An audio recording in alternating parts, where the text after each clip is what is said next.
What's up everyone? Welcome back to the channel. Guys, festive days are over. I hope आप लोगों ने खूब अच्छे से enjoy किया होगा. I know आप लोग CA स्टूडेंट्स हो, आपने पढ़ाई भी करी होगी, बट स्टिल फेस्टिव सीजन में थोड़ा सा पढ़ाई का माहौल बनता नहीं है और सब लोग का टाइम ऐसे ही निकल जाता है, पता नहीं चलता. मैं भी बहुत ऑक्यूपाइड था, सारी चीज़ों में लगा हुआ था, बट अभी इट्स हाई टाइम. नवंबर शुरू हो गया है, ऑलमोस्ट 3 दिन जा चुके हैं, हम 4th डे पे हैं. तो अब it's time to gather all our strength और हम मिलजुल के सारी चीज़ें ख़त्म करेंगे बहुत क्विकली. तो बहुत जल्दी मैं आपकी सारी चीज़ें ख़त्म करा दूंगा. एंड इकोनॉमिक्स और अकाउंट्स के भी न्यू टॉपिक्स मुझे आपको कराने हैं एंड देन इसका रिवीजन भी करना है पूरा का पूरा वन शॉट से, और प्रैक्टिस भी करनी है. इन 2 महीने में खूब राइटिंग प्रैक्टिस भी शुरू करानी है आपकी. सेल्स ऑफ गुड्स एक्ट में बस ये 4th यूनिट ही हमारा बचा है. पहले इसको समाप्त करते हैं और फिर हम सीधा कॉन्ट्रैक्ट एक्ट में आपको बहुत क्विकली कराऊंगा. बिल्कुल जल्दी जल्दी से, दिन में चाहे 2-2 3-3 वीडियोस डालनी पड़े, बट मैं आपको क्विकली से कॉन्ट्रैक्ट एक्ट भी खत्म करा दूंगा. तो चलिए शुरू करते हैं. आज मॉड्यूल लेके आओ, मार्किंग्स कर लेना और चैप्टर 4 देखते हैं अनपेड सेलर में क्या है. Let's begin.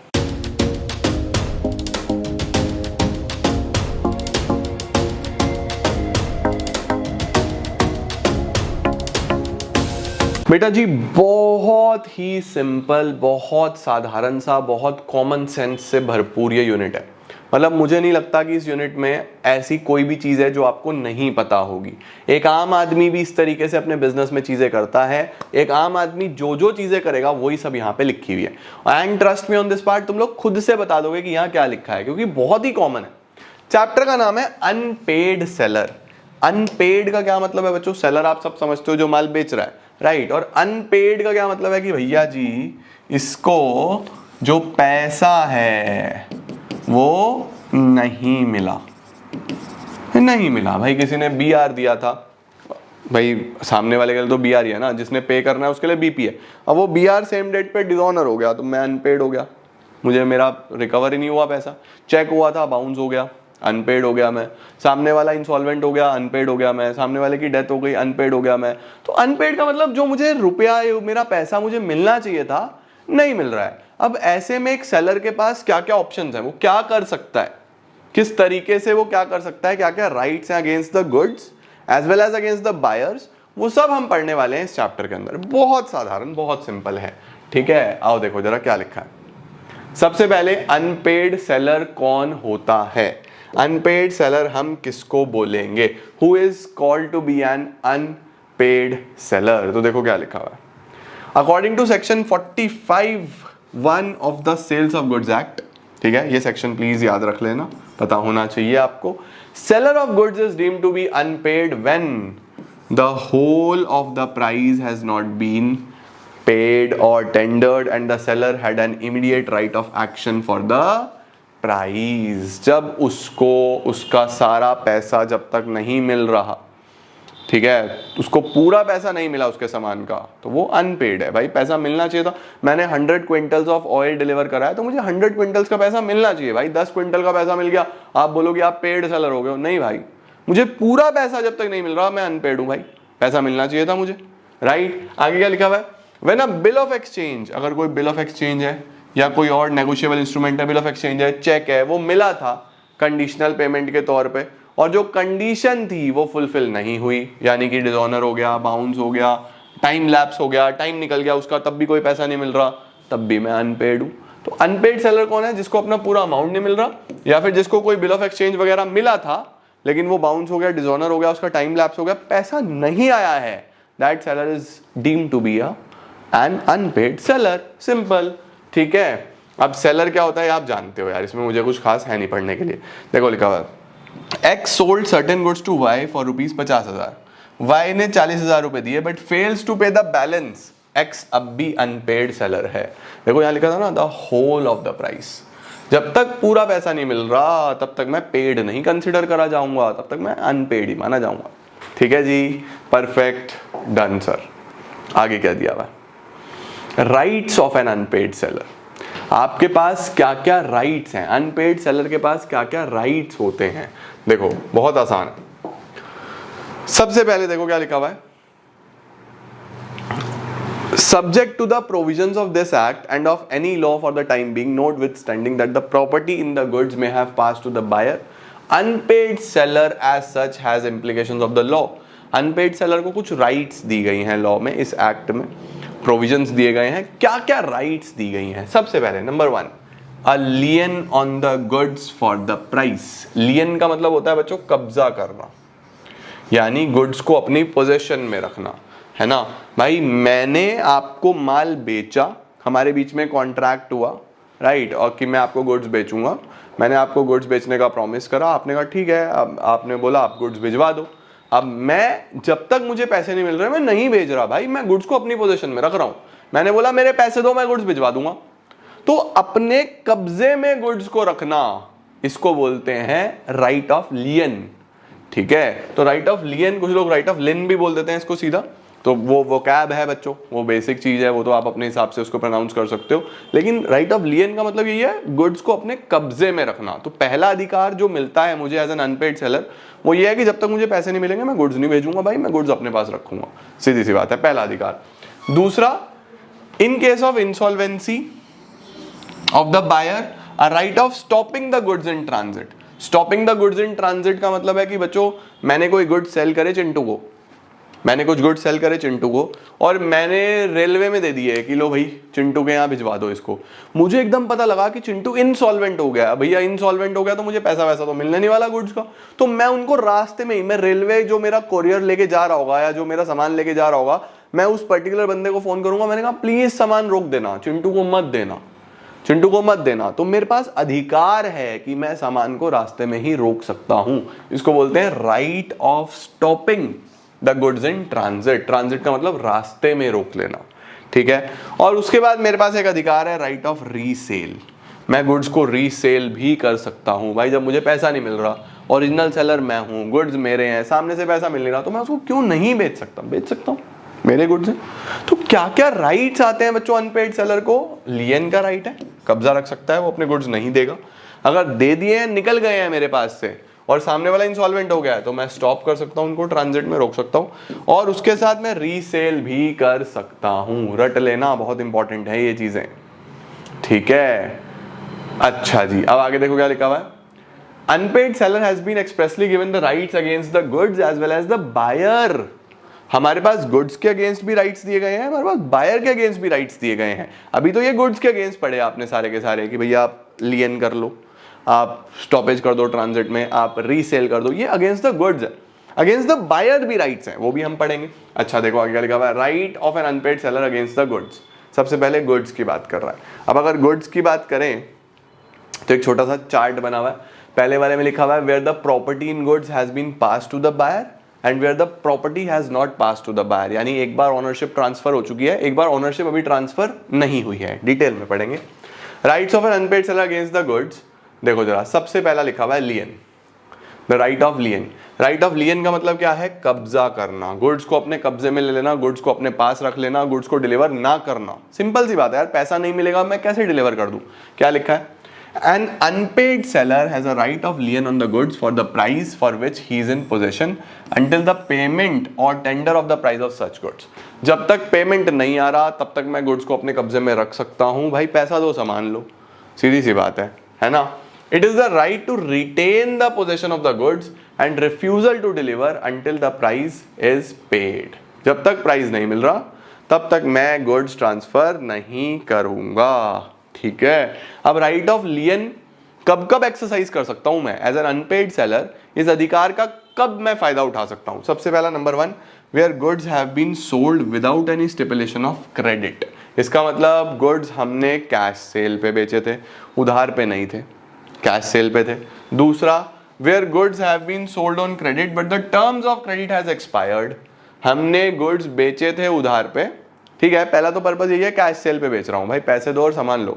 दूसरा ये है चलो उधार पे बेच रहा हूं, लेकिन उधार की टर्म्स एक्सपायर हो चुकी हैं। आपने बोला था 3 दिन में पैसा दे दोगे, आपने दिया ही नहीं, 3 दिन खत्म हो गया, मैं गुड्स कैसे भेज दूं आपको, है ना।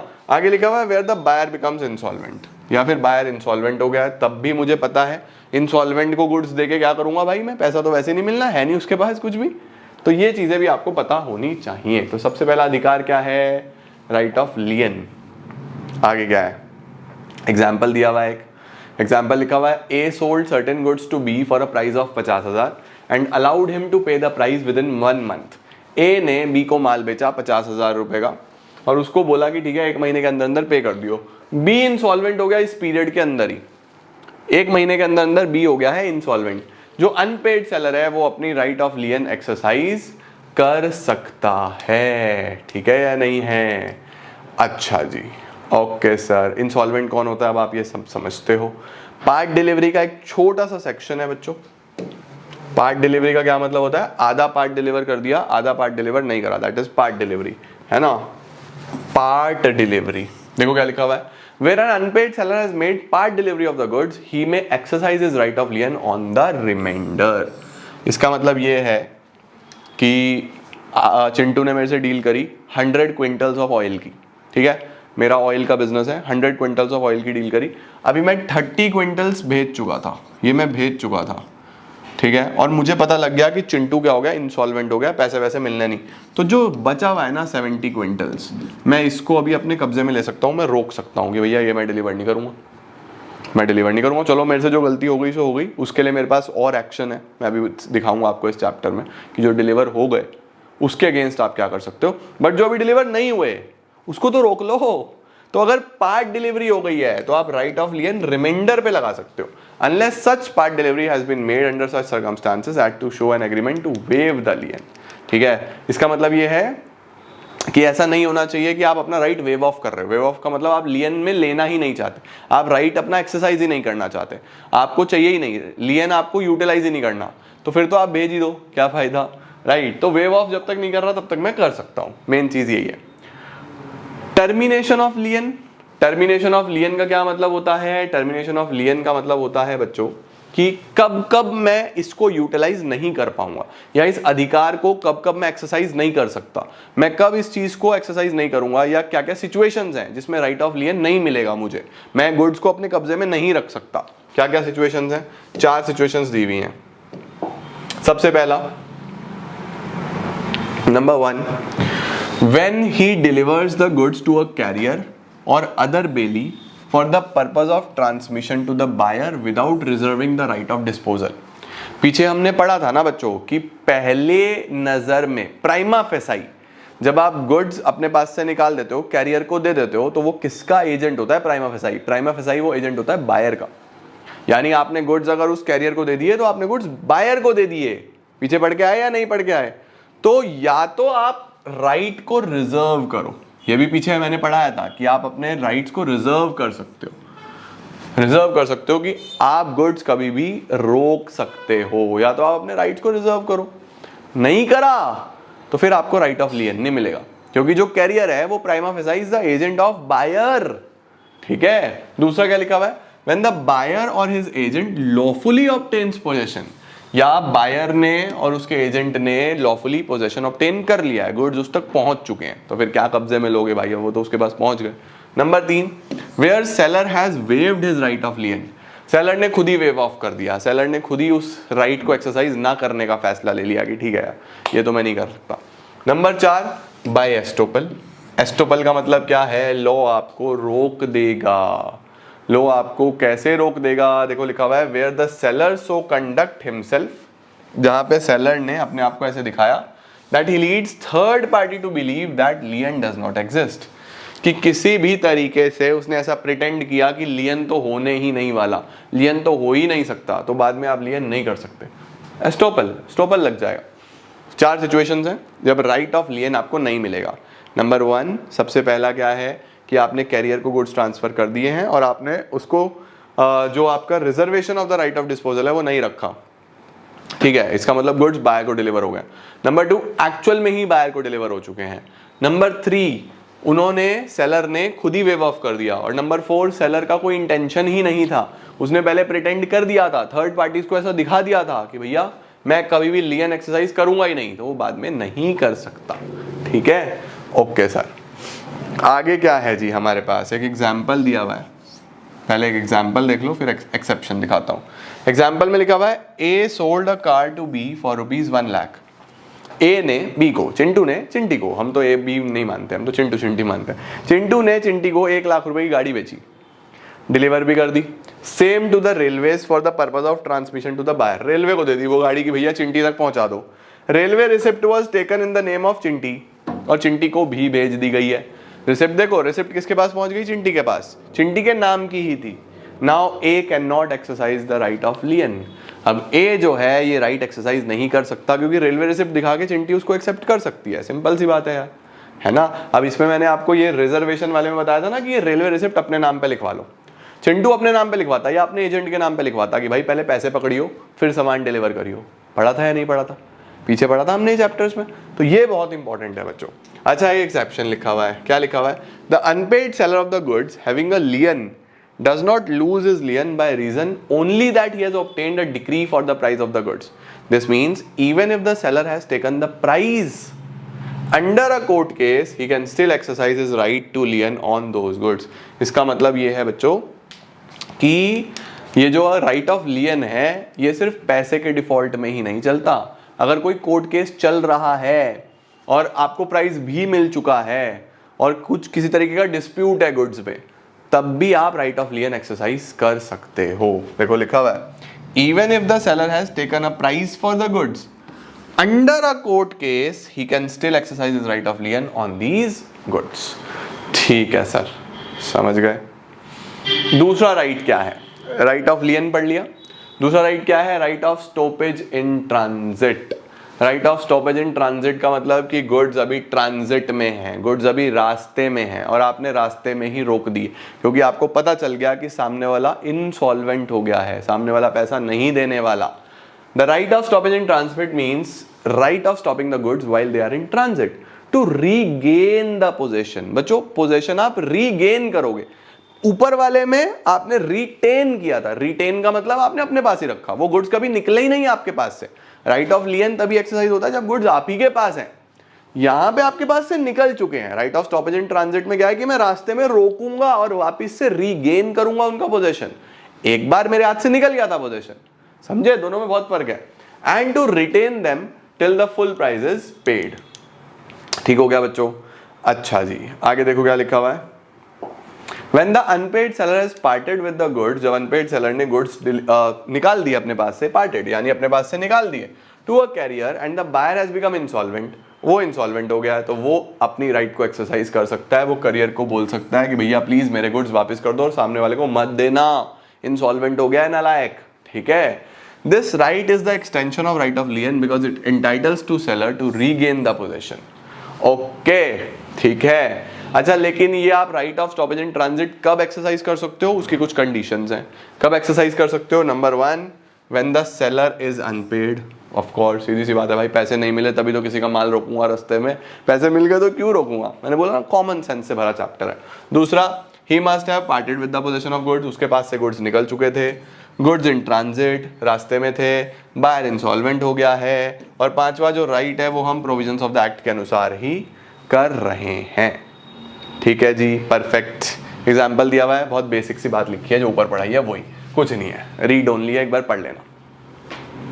ठीक है जी, परफेक्ट परफेक्ट परफेक्ट। चलो जी, सेक्शन 51 क्या बोल रहा है? Duration of transit. ट्रांजिट कितने समय का, या क्या रास्ता किसको मानो, कितनी ड्यूरेशन मानोगे? देखो क्या लिखा हुआ है।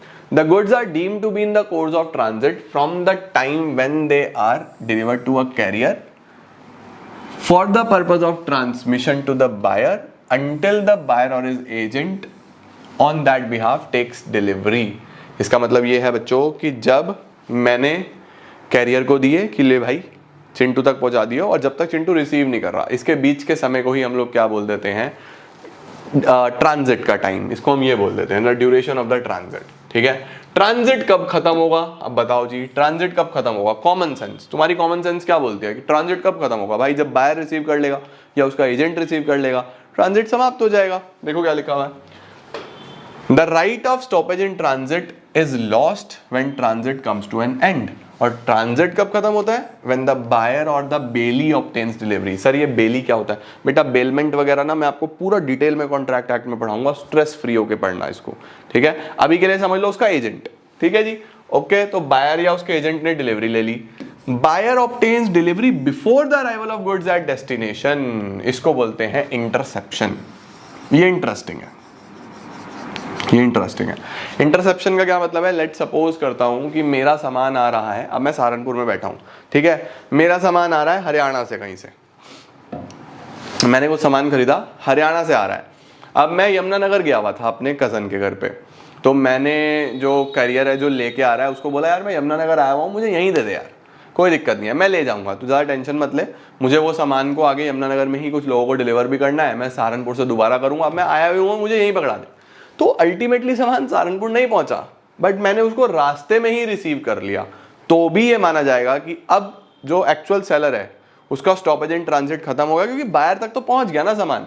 वो अलग बात है कि उसकी लोकेशन पे पहुंचा या उसने कहीं रास्ते में ले लिया, उसकी लोकेशन पे पहुंच गया तो फर्स्ट पॉइंट, रास्ते में ले लिया तो सेकंड पॉइंट, इंटरसेप्शन। ठीक है, आगे देखो क्या लिखा हुआ है। Number 3, where the carrier or other bailee acknowledge to the buyer or his agent that he holds the goods as soon as the goods are loaded on the ship unless the seller has reserved the right of the disposal। अगर career ने या बेली ने acknowledge कर दिया buyer को कि ठीक है भैया आपके गुड्स मेरे पास हैं और मैं लेके आ रहा हूं, अब देखो उसने ये बात बोल दी, आपके गुड्स मेरे पास हैं और मैं लेके आ रहा हूं, तो अल्टीमेटली किसका एजेंट हो गया? वो बायर का एजेंट हो गया, है ना। बायर की गुड्स उसके पास है और वो लेके आ रहा है, तो बायर का एजेंट है, यहां पे भी आपका राइट समाप्त हो जाता है। If the carrier wrongfully refuses to deliver the goods to the buyer, अगर कैरियर wrongfully किसी गलत तरीके से बायर को डिलीवर करने से रिफ्यूज कर देता है कि मैं नहीं करता भाई, तब भी आपके पास कोई अधिकार नहीं है उनको रास्ते में रोकने का। लॉफुल होना चाहिए ना यार, wrongfully कुछ भी नहीं चलेगा। Where the goods are delivered to the carrier hired by the buyer, लो जी कैरियर किसका है? बायर का है, तब भी आप स्टॉप नहीं कर सकते ट्रांजिट में। Where the part delivery of the goods have been made to the buyer, the transit will come to end for the remaining goods which are yet in the course of transmission। ये point important है बच्चों। लियन में तो ये था कि आप right of लियन reminder पे एक्सरसाइज कर सकते थे कि अगर मुझे 100 क्विंटल तेल भिजवाना है, मैंने 30 क्विंटल भिजवा दिया, 70 अभी मेरे पास ही है, मैं उसको एक्सरसाइज कर सकता हूँ क्योंकि मेरे ही पोजीशन में है। लेकिन स्टॉपेज इन ट्रांजिट में देखो क्या लिखा हुआ है, स्टॉपेज इन ट्रांजिट में लिखा हुआ है where the part delivery of the goods has been made, part delivery हो चुकी है। अब सपोज 50-50 लीटर के 2 ट्रक भिजवाए मैंने, एक पहुंच गया, right, the transit will come to an end for the remaining goods which are yet in the course of transmission। तो एक पहुंच गया अगर, तो हम ये मानते हैं कि दोनों पहुंच गए, दूसरा भी पहुंच ही रहा होगा ना भाई, ऐसा तो हो नहीं सकता कि एक पहुंच गया दूसरा भी पहुंचेगा 2 दिन बाद, ऐसा तो नहीं है। साथ में निकले 50-50 लीटर के क्विंटल के बड़े बड़े कंटेनर्स हैं, तो ट्रांजिट तभी खत्म हो जाएगा आपका, ये अधिकार आप यूटिलाइज नहीं कर सकते। जैसे ही एक साथ अगर डिलीवर होनी है कोई चीज और कुछ पार्ट भी डिलीवर हो गया, तब भी राइट खत्म। ठीक है, where the goods are delivered to a ship chartered by the buyer, लो जी बायर की शिप है तो पहुंच गया उस तक। ओके सर, आगे क्या लिखा हुआ है? How stoppage in transit is affected, किस तरीके से स्टॉपेज इन ट्रांजिट आप कर सकते हो, कैसे किया जाता है, क्या तरीका है? देखो, the unpaid seller may exercise his right of stoppage in transit either by taking actual possession, या तो वो एक्चुअल पोजेशन ही ले सकता है कि उसने गुड्स अपने कब्जे में कर लिए, एक्चुअल पोजेशन ले लिया, और by giving notice of the claim to the carrier, या फिर वो कैरियर को बस नोटिस दे दे कि भाई ऐसा है, सामने वाला इंसॉल्वेंट हो चुका है, मुझे पैसे मिलने नहीं है, मैं आपको बोल रहा हूँ रुक जाओ, मैं आपको नोटिस दे रहा हूँ लिखित में कि भैया सामान नहीं देना, रुक जाओ, है ना, वही वाली बात है। In whose possession the goods are, such notice may be given either to the person in actual possession or to his principal। या तो आप जो एक्चुअल में लेके जा रहा है, यानी सपोज शिप पे जा रहा है, अब या तो आप शिप के मालिक को दे दो क्योंकि उसी का एजेंट लेके जा रहा होगा, या एजेंट को दे दो नोटिस, मतलब उसको बता दो कि भाई गुड्स नहीं डिलीवर करने। ठीक है, आगे क्या लिखा हुआ है? In the later case, the notice to be effectual shall be given at such time and such circumstances that the principal, by the exercise of reasonable diligence, may communicate it to his servant or agent। ये बोल रहा है कि अगर आप actual में ship के मालिक को बता रहे हो ये चीज, उसको नोटिस दे रहे हो, तो सही समय दो उसको कि वो उस चीज को अच्छे से स्टडी कर पाए और वो अपने एजेंट को सही समय पे रोक भी पाए। ऐसा नहीं हो सकता कि भैया उसको टाइम भी नहीं मिला, फिर इफेक्चुअल नहीं होगा वो। नोटिस सही इंसान को पहुंचना चाहिए, सही समय पे पहुंचना चाहिए। आपने गलत इंसान को भेज दिया, यानी प्रिंसिपल को भेज दिया, उसका एजेंट सामान लेके जा रहा है, तो प्रिंसिपल को सफिशिएंट टाइम मिलना चाहिए कि वो उसको स्टडी कर पाए और सामान को रोक पाए, ये लिखा है। When notice is given by the seller to the carrier or bailee in possession of the goods, he shall redeliver the goods to the directions of the seller. अब देखो जैसे ही आपने नोटिस दिया तो कैरियर के पास ये जिम्मेदारी हो जाती है कि वो उसको वापस से रीडिलीवर करे, किसको, सेलर को, सेलर तक पहुंचा दे वो उसको वापस। ठीक हो गया जी, या फिर उसके डायरेक्शंस पे वो जहां बोले वहां। सही है जी, परफेक्ट। एक्सपेंसेस जो भी होंगे वो सेलर बॉर्न करेगा, सीधी सी बात है ऑफ कोर्स। अच्छा जी, distinction between right of lien and right of stoppage in transit, बहुत बढ़िया। एक डिफरेंस पूछता है बच्चों कि क्या फर्क है राइट ऑफ लियन में और right of stoppage in transit में। दोनों में बहुत फर्क है। लियन में आपके पास से पोजीशन कभी गया ही नहीं, स्टॉपेज इन ट्रांजिट में गया था, आपने वापस रीगेन किया है। आओ जरा पढ़ाता हूँ, 5 पॉइंटर्स दिए हुए, बहुत बहुत बहुत सिंपल है। The essence of right in lien is to retain possession. मैंने बोला ना, राइट ऑफ लियन में आप रिटेन करते हो और right of stoppage in transit में रीगेन करते हो, वापस से उसको लेके आते हो अपने पास। सही है, पहला क्या है, ये रिटेन करना और रीगेन करना। दूसरा क्या लिखा हुआ है, seller should be in possession of the goods under lien, बहुत इंपॉर्टेंट है। लियन में गुड्स सेलर के पास ही होने चाहिए, यानी उसके पास से कभी निकले ही नहीं, उसी के पास थे, उसने अपने पास ही रखे। ट्रांजिट में क्या होता है, निकल जाते हैं, उसके पास से निकल जाते हैं। तो क्या लिखा है, seller should be in possession of the goods under lien. और जबकि स्टॉपेज इन ट्रांजिट में अभी पीछे तुमने कंडीशंस पढ़ी, उसके पास से पार्टेड ऑफ हो चुके हैं, निकल चुके हैं, पोजेशन कैरियर के पास है, बायर ने अभी तक पोजेशन नहीं लिया है, मल्टीपल हमने पीछे कंडीशंस पढ़ी थी। राइट ऑफ लियन कब एक्सरसाइज कर सकते हो, even when the buyer is not insolvent. यानी कि राइट ऑफ लियन जरूरी नहीं है कि बायर इंसॉल्वेंट हो गया तो ही एक्सरसाइज होगा। भाई मेरा पैसा नहीं मिला, सामने वाला सॉल्वेंट है, जब तक मेरा पैसा नहीं देगा तब तक मैं कब्जा नहीं दूंगा गुड्स का, सिंपल सी बात है। तो राइट ऑफ लियन के लिए जरूरी नहीं है कि सामने वाला इंसॉल्वेंट हो, but right of stoppage in transit के लिए सामने वाला इंसॉल्वेंट होना जरूरी है। Okay, right of lien can be exercised even when the buyer is not insolvent, but it is not the case with right of stoppage in transit. Right of stoppage in transit begins when the right of lien ends. Right of lien खत्म होता है तो वहीं से तो stoppage in transit शुरू होता है कि उसके पास से पोजीशन जा चुका है, अदरवाइज स्टॉपेज इन ट्रांजिट की जरूरत ही नहीं है। अगर मेरे पास है तो मैं ही अपने पास कब्जे में रखूंगा, तो राइट ऑफ लियन जहां खत्म होगा स्टॉपेज इन ट्रांजिट वहीं से शुरू होगा। ठीक है जी, right of lien comes to an end as soon as the goods go out of the possession of the seller, but the right of stoppage in transit comes to an end as soon as the goods are delivered to the buyer. ये भी basic है। Right of लियन कब खत्म होता है, जैसे ही goods आपके पास से निकल जाते हैं। Right of stoppage in transit कहाँ खत्म होता है, जब गुड्स बायर को मिल जाते हैं। परफेक्ट सर, बहुत बहुत बढ़िया। तो लिखा हुआ है, समटाइम्स ये भी बोला जाता है कि right of stopping the goods in transit is nothing but the extension of right of लियन। Okay, done sir, done done done done done done.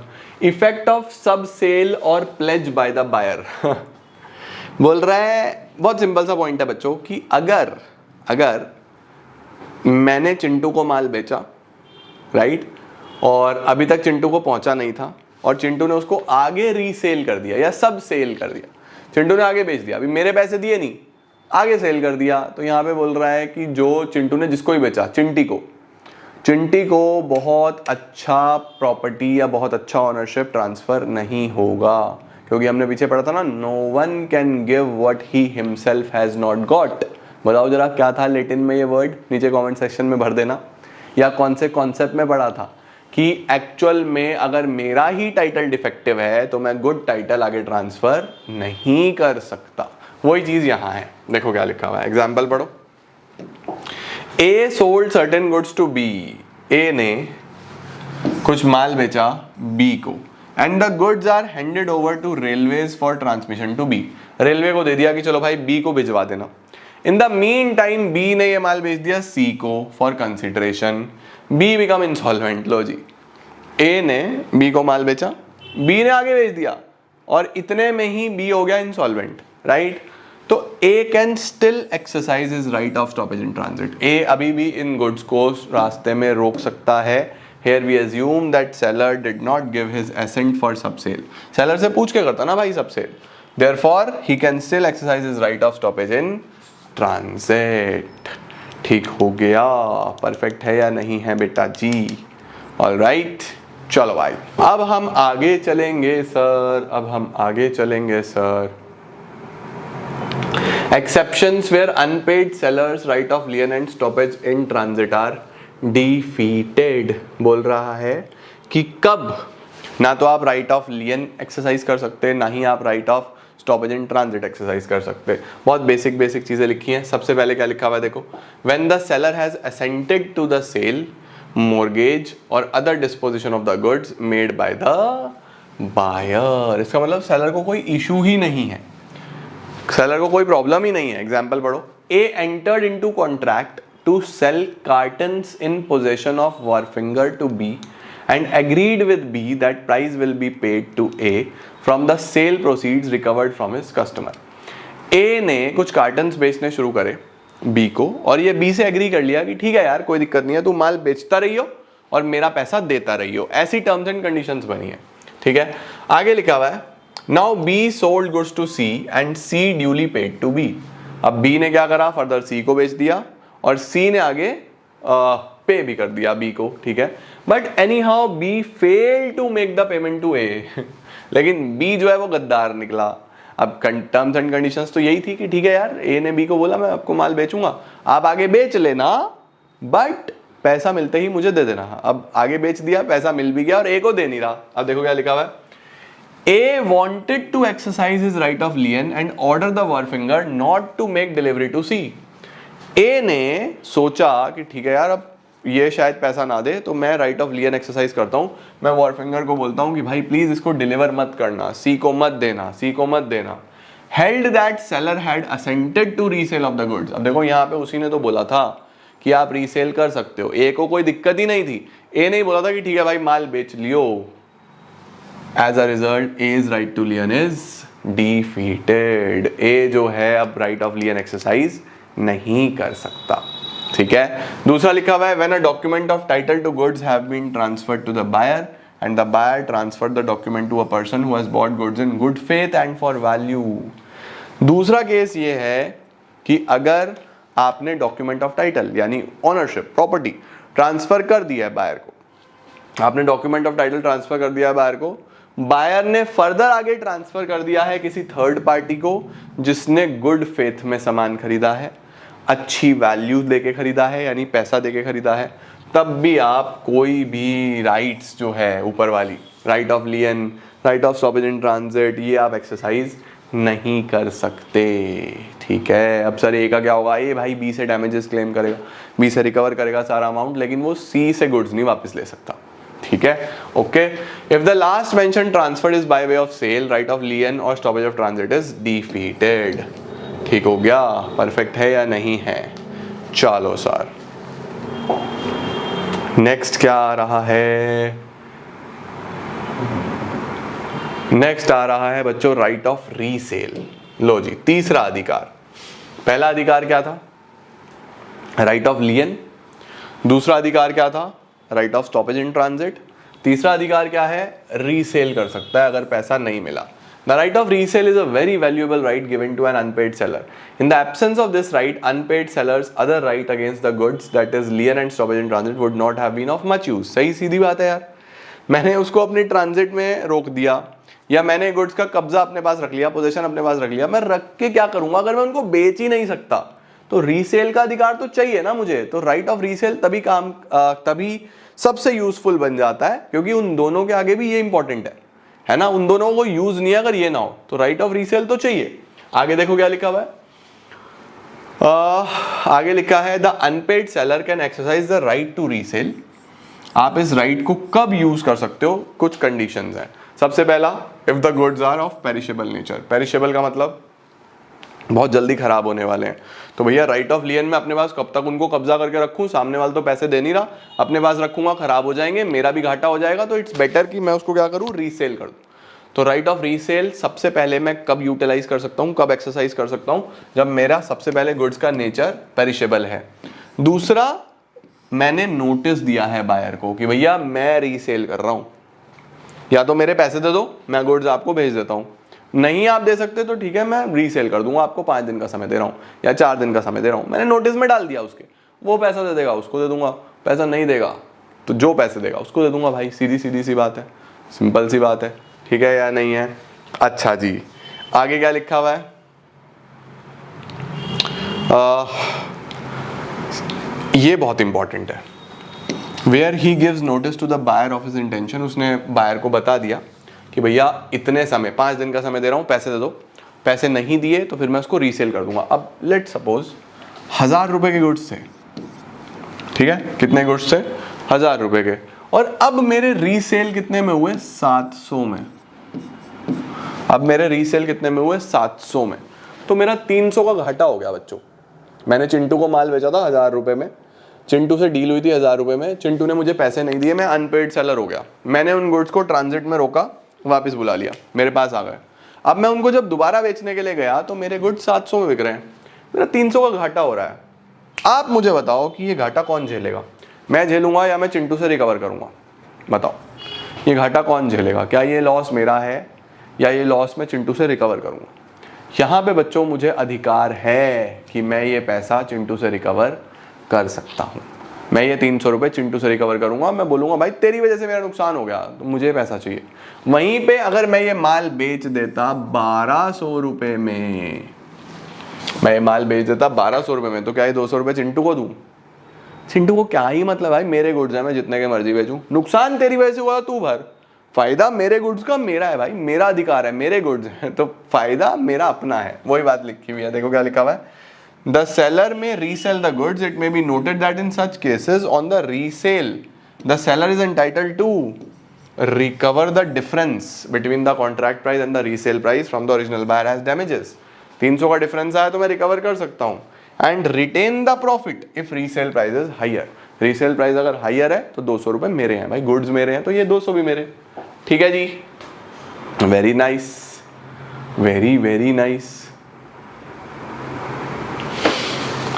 लेकिन एक बात लिखी हुई है, ये आप रिकवरी या प्रॉफिट्स आप तभी रख सकते हो अगर आपने नोटिस देने के बाद रीसेल करें, बिना नोटिस के नहीं चलेगा, ठीक है जी, okay. Where an unpaid seller who has exercised his right of lien और stoppage in transit resells the goods. लो जी, देखो क्या लिखा हुआ है, जब एक unpaid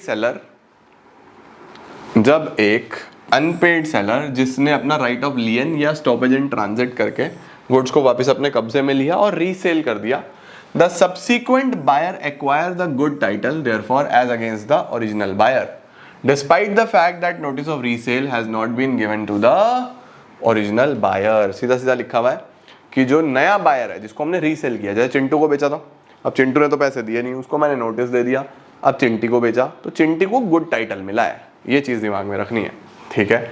a resale by the seller where a right of resale is expressly reserved in a contract of sale, लिखा हुआ है sometimes it is expressly agreed. Expressly agreed का मतलब कि हमने ऑलरेडी कॉन्ट्रैक्ट इस तरीके का किया होता है, एक्सप्रेस कॉन्ट्रैक्ट किया होता है between the seller and the buyer that in case the buyer make default. हमने कॉन्ट्रैक्ट में लिखा है कि अगर बायर ने डिफॉल्ट किया the seller will resell the goods to some other person, in such case seller is said to have reserved the right of resale, और वो जब चाहे उसको रीसेल कर सकता है। अगर आपने पहले ही कॉन्ट्रैक्ट में लिख दिया कि भाई अगर आपने डिफॉल्ट किया तो मैं इन गुड्स को रीसेल कर दूंगा, तो फिर उसको अलग से नोटिस देने की भी जरूरत नहीं है, क्योंकि वो एक्सप्रेस कॉन्ट्रैक्ट है। तुम बता चुके हो ऑलरेडी उसके अंदर कि भाई पैसा नहीं देगा तो मैं बेचूंगा, मैं अपने पास रख के क्या करूंगा, पेरिशेबल नेचर है, कुछ भी है, खराब हो जाएंगे, तो फिर मुझे नोटिस भी देने की जरूरत नहीं है। It may be noted that in such cases seller is not required to give notice. बहुत बढ़िया, आगे क्या लिखा है जी, ये तो सिंपल सी बात है, ऐसे इसमें कुछ खास नहीं है। आगे क्या है, right of unpaid seller against the buyer. लो जी, अगेंस्ट द गुड्स तो बच्चों खत्म हो गए। अगेंस्ट द गुड्स क्या क्या थे, आप राइट ऑफ लियन एक्सरसाइज कर सकते हो, आप right of stoppage in transit exercise कर सकते हो, आप राइट ऑफ रीसेल एक्सरसाइज कर सकते हो। अब आ रहे हैं हमारे पास क्या अधिकार है बायर के अगेंस्ट। अगर गुड्स उस तक पहुंच गए, यानी मेरे पास से निकल गए, बायर को पहुंच गए, अब मैं क्या करूं? सीधी सी बात है यार, अब गुड्स उस तक पहुंच गए हैं तो मैं डैमेजेस क्लेम कर सकता हूं, सिंपल है। तो सबसे पहले देखो क्या लिखा हुआ है,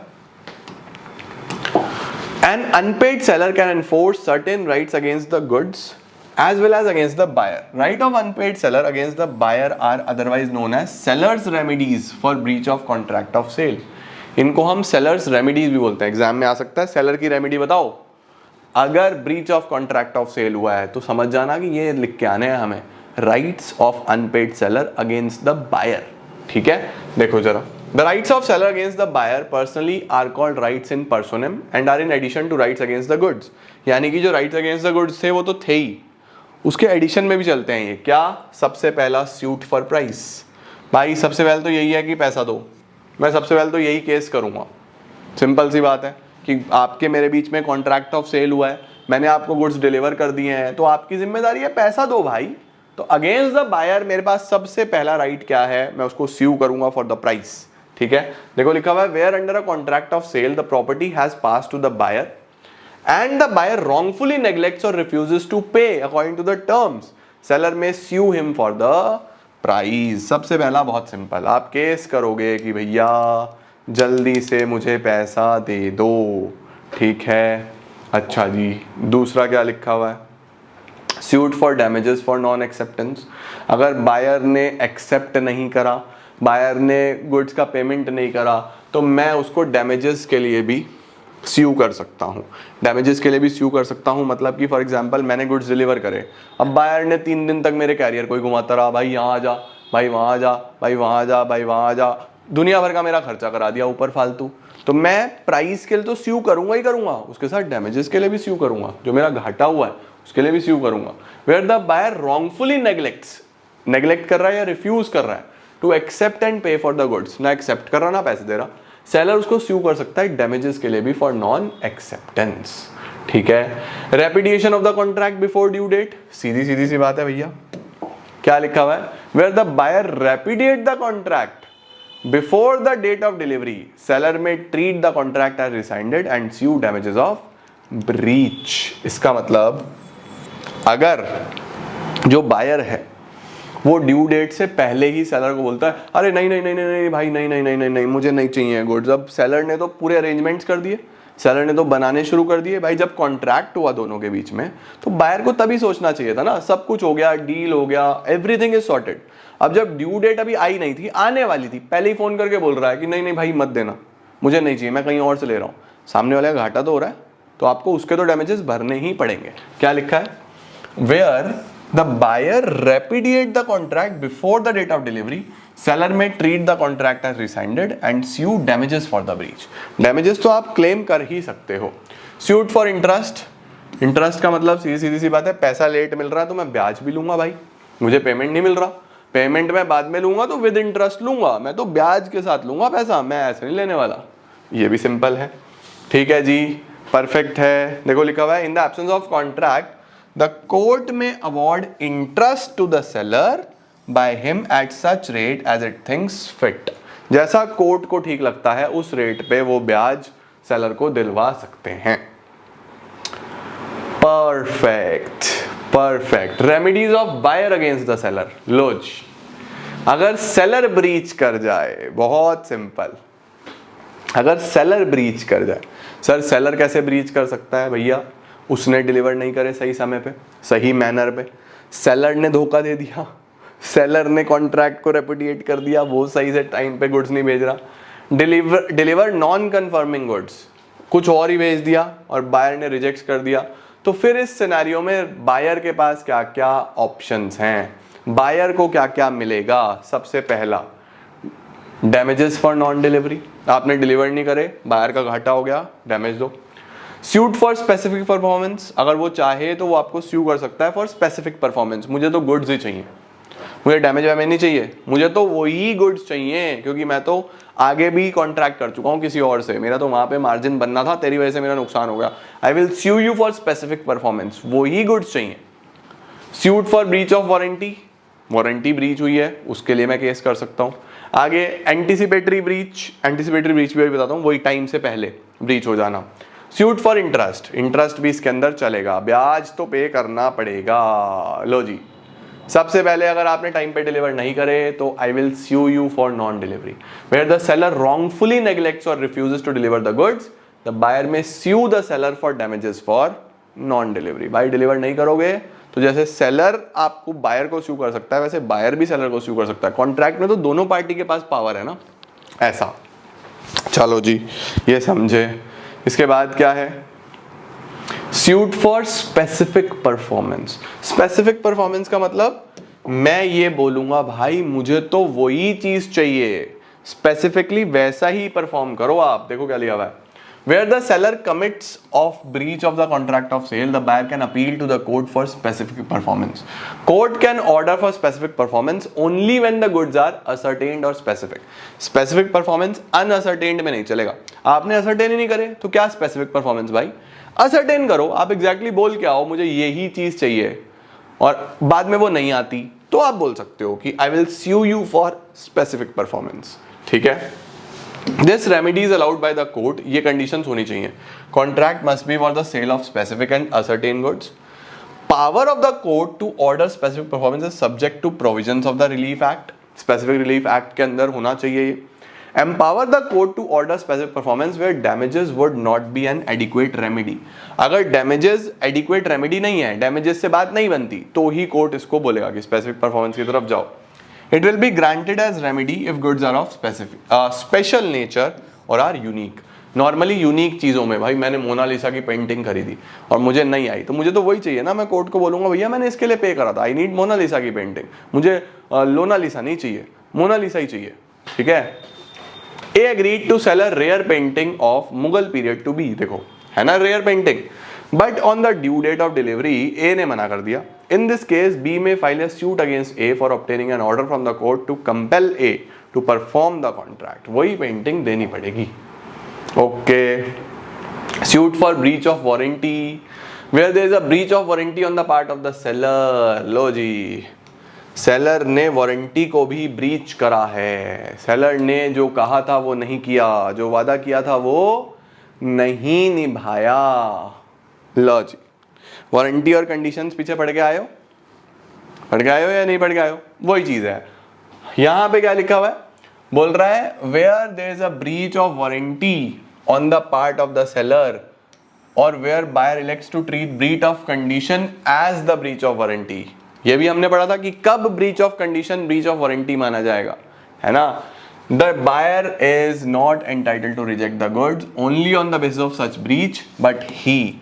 अब देखो बायर जो है, अब वारंटी क्या होता है, वारंटी उसके साथ जुड़ी हुई कंडीशंस होती हैं, है ना। अब मैंने आपको बाइक सेल करी, उसके अंदर एक हॉर्न लगना था, अब वो एग्जैक्टली वो हॉर्न नहीं लगा, कुछ और हॉर्न लग गया, तो आप ये नहीं कह सकते मैं मोटरसाइकिल नहीं खरीदता। भाई आपका पर्पस हॉर्न बजाना है क्या, कि मैं हॉर्न बजाता घूमूंगा? आपका पर्पस बाइक है, बाइक आपको मिली, आपकी राइड सेम है, सब कुछ सेम है, हॉर्न वो नहीं मिला, तो आप वो रिजेक्ट नहीं कर सकते, है ना। हॉर्न बदल दूंगा यार, राइट। देखो आगे क्या लिखा हुआ है, he can not reject the goods only on the basis of breach of warranty but वो क्या बोल सकता है, वो ये बोल सकता है कि भैया I will dimute the price। डिम्यूट का मतलब पैसा कम करके देगा, सीधी सी बात है। बायर बोल रहा है पूरा पैसा नहीं दूंगा मैं, मुझे हॉर्न जो चाहिए था वो नहीं मिला, राइट। उसके साथ साथ sue the seller for damages, या फिर आप उसको damages पे कर दो कि ठीक है यार वो हॉर्न नहीं था, आपका नुकसान हुआ, आपने किसी को सुनाना था, उनको अच्छा नहीं लगा, तो ये लो ये पकड़ो पैसे, सीधी सी बात है, वो है।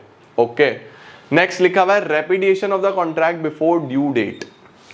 रेपिडिएशन का क्या मतलब होता है, कॉन्ट्रैक्ट को तोड़ देना या खत्म कर देना, समाप्त कर देना बिफोर द ड्यू डेट। अच्छा जी, where either party to a contract of sale repudiates the contract before the date of delivery, other may either treat the contract as subsistent and wait till the date of delivery, और he में treat the contract as rescinded and sue for damages. बोल रहा है कि दोनों party की तरफ से ये सेम है कि कोई भी अगर बिफोर द ड्यू डेट उसको टर्मिनेट कर देता है, रेपिडिएट कर देता है, तो या तो आप वेट कर लो डेट ऑफ डिलीवरी तक, ठीक है, कि रुक जाओ क्या पता वो डिलीवर कर ही दे।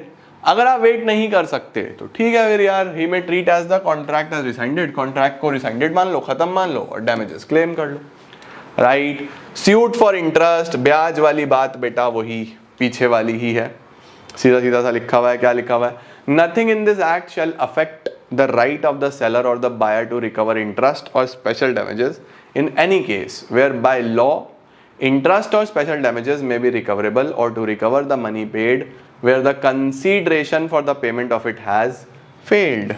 सीधी सी बात है भैया, पैसा अगर नहीं मिला है टाइम पे तो ब्याज सहित पेमेंट, ये तो नियम है, चलता आ रहा है पीछे से, है ना, आज से तो नहीं बनाए।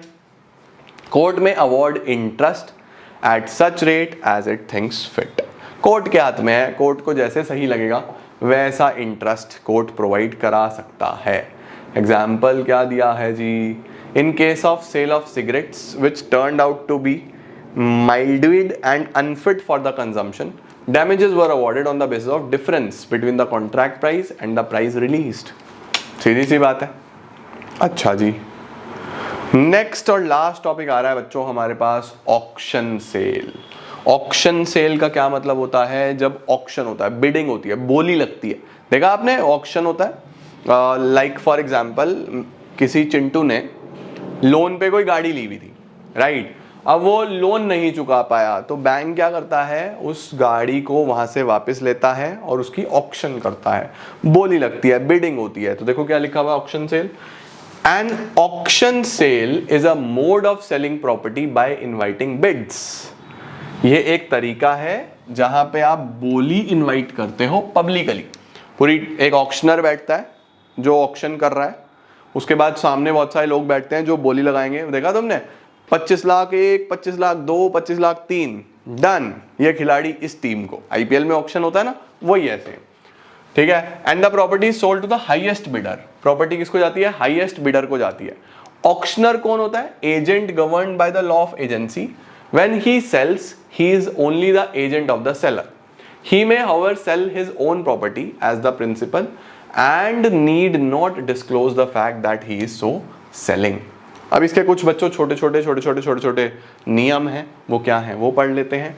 सबसे पहले, where the goods are sold in lots. Lots का मतलब कि बड़े बड़े थानों में सामान बिक रहा है ना, लॉट्स में बिक रहा है, मतलब एक एक पीस नहीं बिक रहा, बड़ी क्वांटिटीज में बिक रहा है।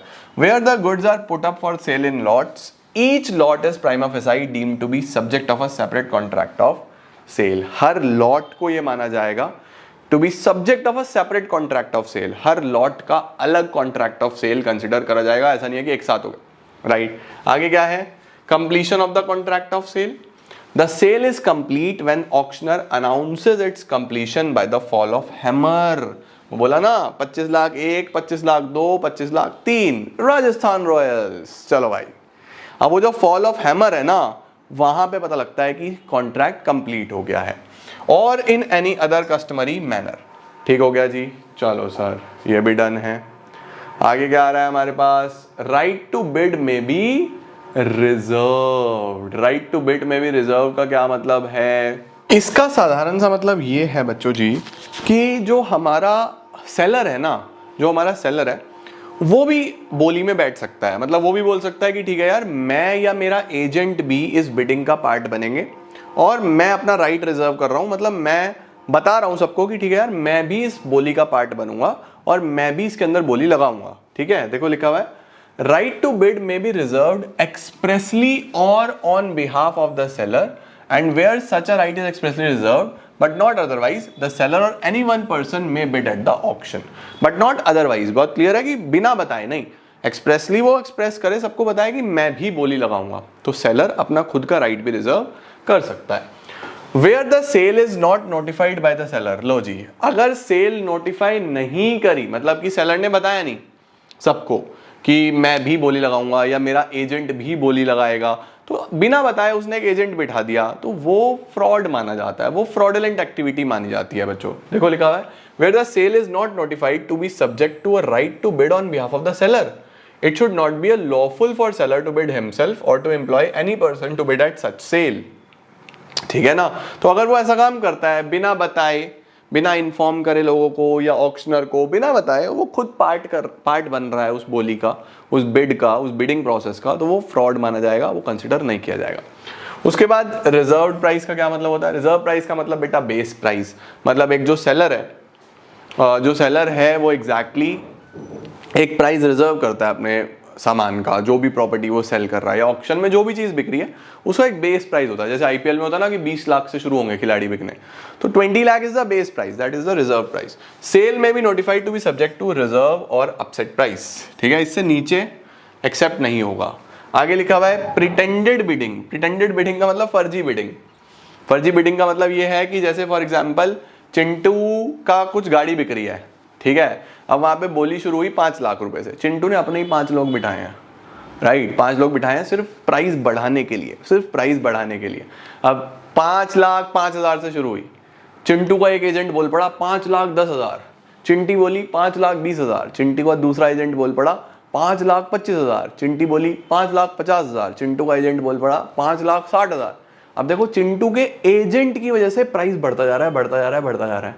ये प्रिटेंडेड बिडिंग है, वो एजेंट लोगों ने कुछ नहीं खरीदना, सिर्फ प्राइस बढ़ाने में लगे हैं वो, ताकि चिंटी का बेवकूफ बन सके। अब अगर चिंटी को पता लग गया तो चिंटी बाद में कॉन्ट्रैक्ट को छोड़ सकती है और बोल सकती है कि भैया मैं एंटाइटल नहीं हूं, मैं पैसे नहीं दूंगी। ठीक है, देखो क्या लिखा हुआ है, if the seller makes use of pretended bidding to raise the price, sale is voidable at the option of the buyer. Buyer जब चाहे उसको छोड़ सकता है। ठीक हो गया जी, क्लियर है? Perfect sir, perfect sir.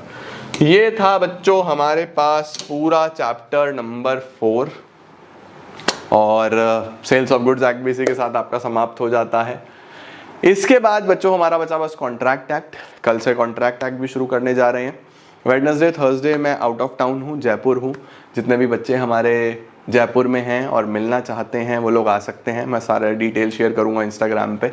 एक इवेंट है बहुत अच्छा, बहुत शानदार इवेंट है, इनोफेस्ट स्टार्टअप इवेंट है। आपको बहुत अच्छा लगेगा, बहुत सारे एंटरप्रेन्योर्स, बहुत सारे लोग आपको मिलेंगे। तो जयपुर से जो लोग हैं आ जाना यार, मिलते हैं। और कॉन्ट्रैक्ट एक्ट में आपका कल ही शुरू करा दूंगा एंड देन क्विकली, मतलब मैक्सिमम 15 तारीख तक हम कॉन्ट्रैक्ट एक्ट भी समाप्त कर देंगे। 15 तारीख तक तुम्हारा कॉन्ट्रैक्ट एक्ट भी समाप्त करा दूंगा और फिर तुम्हारी राइटिंग प्रैक्टिस और PYQ सारे के सारे RTPs MTPs शुरू करा के बढ़िया तैयारी करेंगे। ठीक है, आज के लिए इतना ही ladies and gentleman. Thank you so much for joining in. Syllabus almost done है, लास्ट एक्ट बचा है, बहुत बड़ा है बट बहुत जल्दी करा दूंगा, बिल्कुल स्ट्रेस फ्री रहना। ठीक है, पढ़ते रहो अच्छे तरीके से और फोड़ते रहो। Keep glowing, keep growing and keep smiling.